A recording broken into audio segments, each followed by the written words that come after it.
No ar, Jornal da CUT. Notícias, Giro sindical, direitos, mundo do trabalho, política, economia, saúde.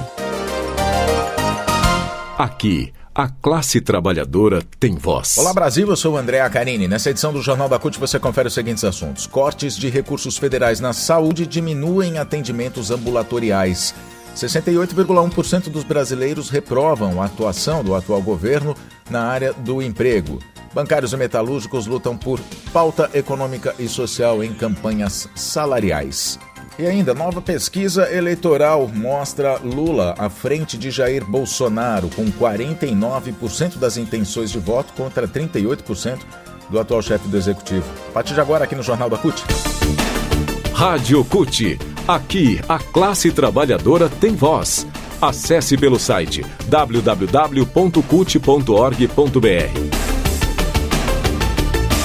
Uma nova rodada da pesquisa do Poder Data para as eleições 2022 mostra Lula à frente de Bolsonaro. Lula tem 39% das intenções, aliás, 49% das intenções de voto contra 38% de Bolsonaro. Brancos e nulos somam 9%, 4% não sabem.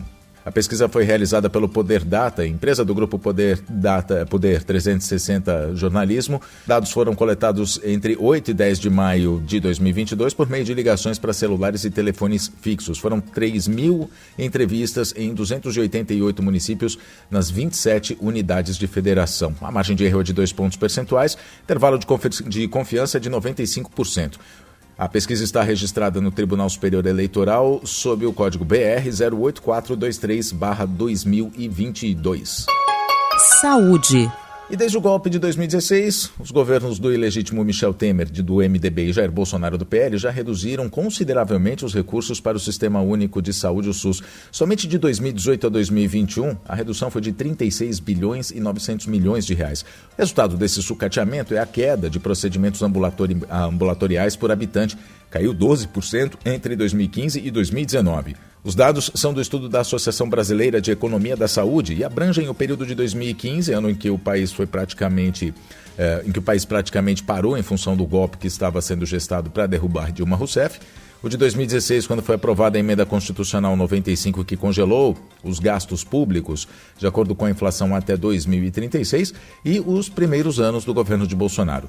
Se comparados os dados de 2020 e 2021, a queda em relação a 2015 é ainda maior, chega a 26%. O levantamento foi feito a partir do Sistema de Informação Ambulatorial, o CIASUS, do Ministério da Saúde, pelo colunista do UOL, Carlos Madeiro. O médico ex-ministro da Saúde e atual deputado federal pelo PT de São Paulo, Alexandre Padilha, alerta que a questão não é apenas financeira. Ele diz que uma pessoa em acompanhamento, sem o acompanhamento médico necessário, corre o risco de sofrimento e morte. Ele diz: o atendimento ambulatorial é fundamental como suporte assistencial de diagnóstico e do tratamento dos milhões de brasileiros que possuem comorbidades que precisam de uma atenção especializada, como retaguarda para a atenção básica e na garantia de vida para o povo. O governo federal disse ao UOL que essa queda nos procedimentos ambulatoriais, na verdade, se refere à ampliação dos serviços na atenção primária e que, com o aumento de número de unidades básicas de saúde e equipes da saúde da família atuando nos municípios, a demanda pela atenção especializada naturalmente se reduz, contribuindo também para minimizar o agravamento das doenças e da superlotação nos hospitais. Essa foi a alegação do governo. Mas o ex-ministro da Saúde rechaça essa resposta, dizendo que é uma mentira escancarada que não se sustenta em seus próprios dados.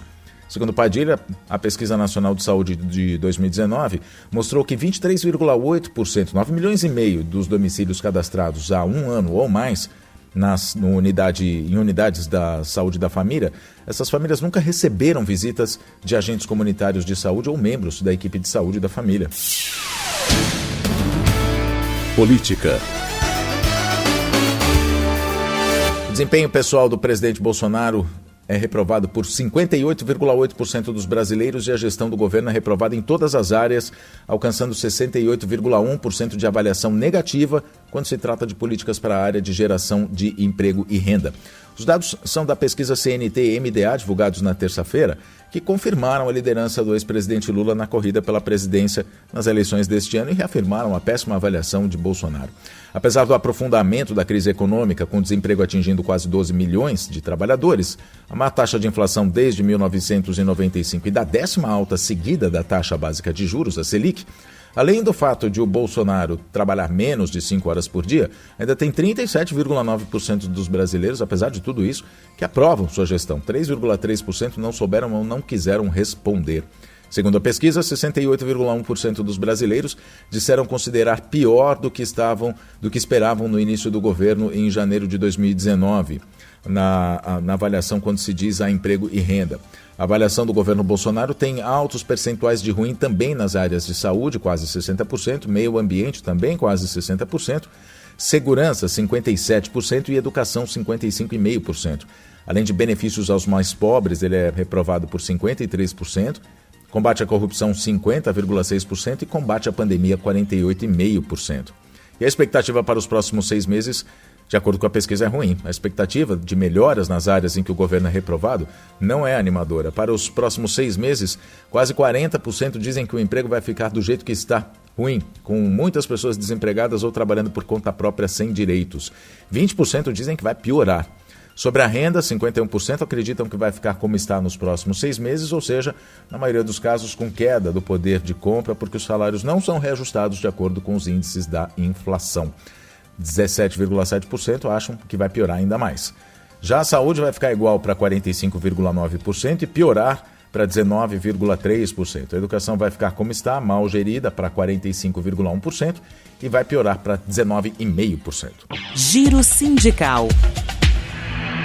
As principais reivindicações dos bancários e metalúrgicos nas negociações dos contratos coletivos de trabalho das duas categorias, que tem database em 1º de setembro deste ano, é aumentar a renda, manter empregos e direitos sociais de trabalhadores dos bancos e das indústrias. O desafio é imenso, por isso as diretorias do Sindicato dos Bancários de Osasco, de São Paulo, Osasco e região, o SP Bancários e o Sindicato dos Metalúrgicos do ABC, já iniciaram as suas campanhas salariais ouvindo os mais de 520 mil trabalhadores de suas bases, 455 mil bancários em todo o Brasil, sendo 147 mil em São Paulo e 70 mil metalúrgicos no ABC.